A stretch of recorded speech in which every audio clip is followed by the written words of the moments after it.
8:30.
పిచ్చి మీకై ఉండాలి, ట్రీట్మెంట్ మాకై ఉండాలి.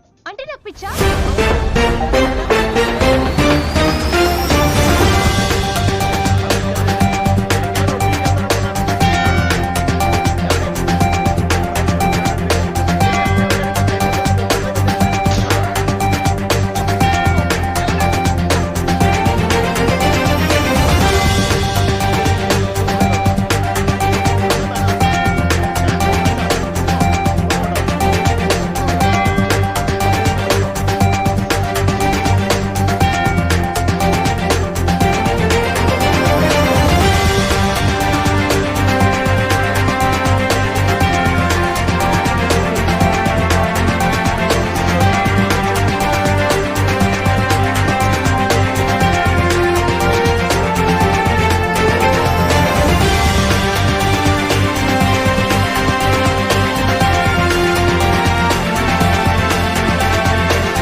బాబు వాటర్ అలాగే సిగరెట్ ప్యాకెట్ కూడా.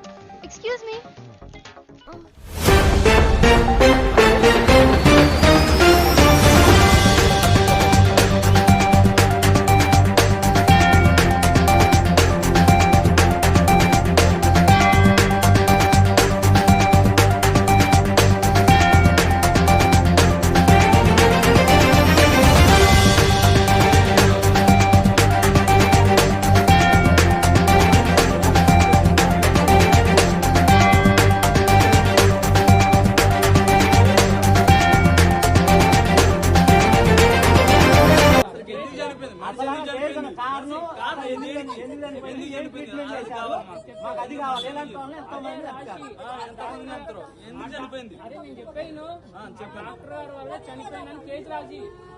కేసు చేస్తా అంటున్నా.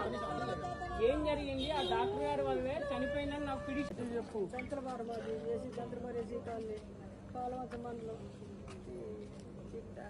నా పేరు రాజలక్ష్మి. మా వాళ్ళ అయితే ఇక్కడ ఇంత గతంలో ఇక్కడే ఆపరేషన్ అయింది. మళ్ళీ ఎక్కడికే తీసుకుపోతే వాళ్ళు తెలిసిన వాళ్ళు కదా అని ఇక్కడ మా అబ్బాయి తీసుకొని వచ్చింది.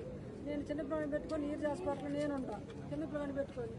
అయితే మొన్న మంచిగానే ఉంది మొన్న మంచిగానే ఉండి 4 రోజులు ఇన్ఫెక్షన్ అయింది. ఇన్ఫెక్షన్ తగ్గినాక కాలు మళ్ళీ ఆపరేషన్ చేస్తాం. ఇన్ఫెక్షన్ తగ్గిన దాకా ఇక్కడే ఉండింది అని అంటే ఉంచింది. అయితే నేను మొన్న తీసుకొచ్చిన రోజు ఉంది మంచిగానే. నిన్న 2వ రోజు చికాకు అవుతుంది. చికాకు అయిపోతా ఉంటే మేము తీసుకుపోతామంటే ఆగిపోతాం. 4 రోజులు ఇన్ఫెక్షన్ తగ్గింది.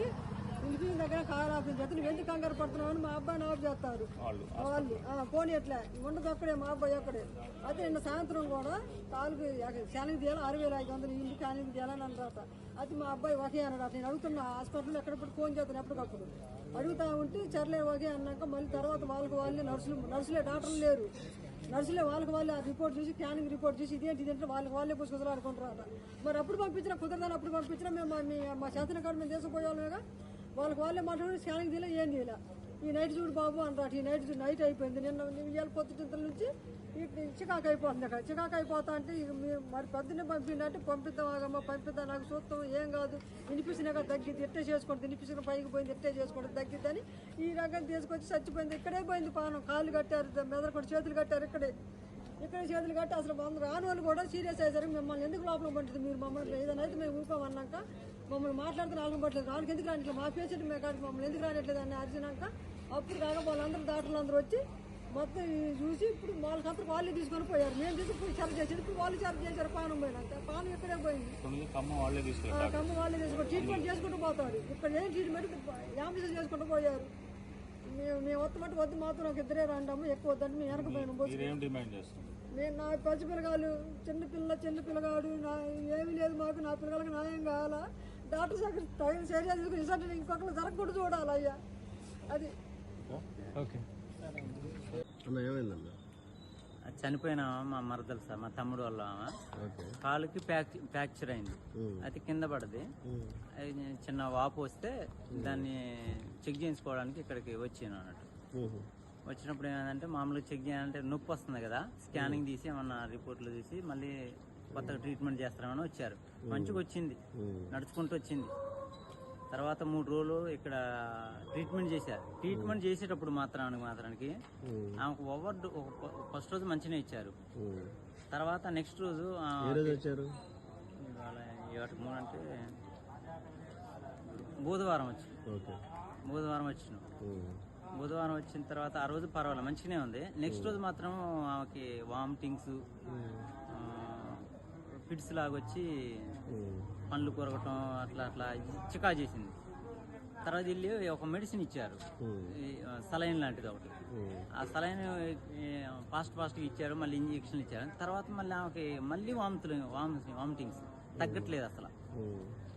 ఆ రోజు ట్రీట్మెంట్ అసలు మాకు వాళ్ళు ఏం చేస్తారు సార్ మరి ఎట్లా అవుతుంది ఎంత సీరియస్ అవుతుంది కదా మరి వేరే కాడికి పోతాం అంటే ఇదే పర్వాలేదమ్మా ఏం కాదు మేము చూస్తాం ఏం కాదు తగ్గిపోయిద్ది అని నిన్నటి వరకు కూడా ఇదే పరిస్థితి. నిన్నటి నుంచి కూడా వామిటింగ్స్ పిచ్చిగా మాట్లాడటం అవి చేస్తుంది. ఈ రోజు వీళ్ళే అంబులెన్స్ లో సీరియస్ అయిపోతుంది. అంటే ఆమె కాలు బాగా వాసిపోయింది. ఇంతలా వాసిపోయింది. వాళ్ళే తీసుకెళ్లారు అక్కడ ఖమ్మం దాకా మిమ్స్ హాస్పిటల్ వాళ్ళే తీసుకెళ్లి అక్కడ డాక్టర్లు అడుగుతారు కదా అక్కడ ఏం ట్రీట్మెంట్ చేశారు ఆ ఫైల్ ఇవ్వండి అంటే ఆ ఫైల్ కూడా ఇవ్వకుండా వాళ్ళు ఏదో మాట్లాడుకొని ఈలోపు ఆమె ఇద్దరు పిల్లలండి చిన్న పిల్లలు. ఒక పాపకి ఏమో 2 సంవత్సరాలు బాబుకి 3 సంవత్సరాలు. ఈయన వల్ల ఈ హాస్పిటల్ వాళ్ళు ఇప్పుడు ఆ పిల్లలు ఇద్దరు అనాథలయ్యారు. మిమ్స్ హాస్పిటల్ వల్ల ఆ డాక్టర్ చేసిన నిర్లక్ష్యం వల్ల ఇద్దరు పిల్లలు అనాథలయ్యారు. ఆ పిల్లలకి న్యాయం చేసి మాకు కావాల్సిన న్యాయం. పోలీసు వాళ్ళు వచ్చి ఎఫ్ఐఆర్ చేస్తాం అది చేస్తాం అంటారు. ఎఫ్ఐఆర్ ఎలాంటి ఎఫ్ఐఆర్లు 100 ఉన్నాయి ఆయన మీద. ఏమైంది సార్ పిల్లలకి న్యాయం చేయాలి. మంచిగా వచ్చిన ఆవిడని మాకు శవం అప్పచెప్పారు. చనిపోయిన పేరేంటండి? సోడే వెంకటరమణ. ప్రాపర్ అక్కడ ఛత్తీస్గఢ్. ఇక్కడ పాలమంచ మండలం దంతెలబోర విలేజ్, భద్రాద్రి కొత్తగూడెం డిస్టిక్. అదే చెప్పాను కదా హాస్పిటల్ యాజమాన్యంపై చర్యలు తీసుకోవాలి. డాక్టర్ మీద ఎఫ్ఐఆర్ ఫైల్ చేసి అతని లైసెన్స్ రద్దు చేయాలి.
చేద్దాం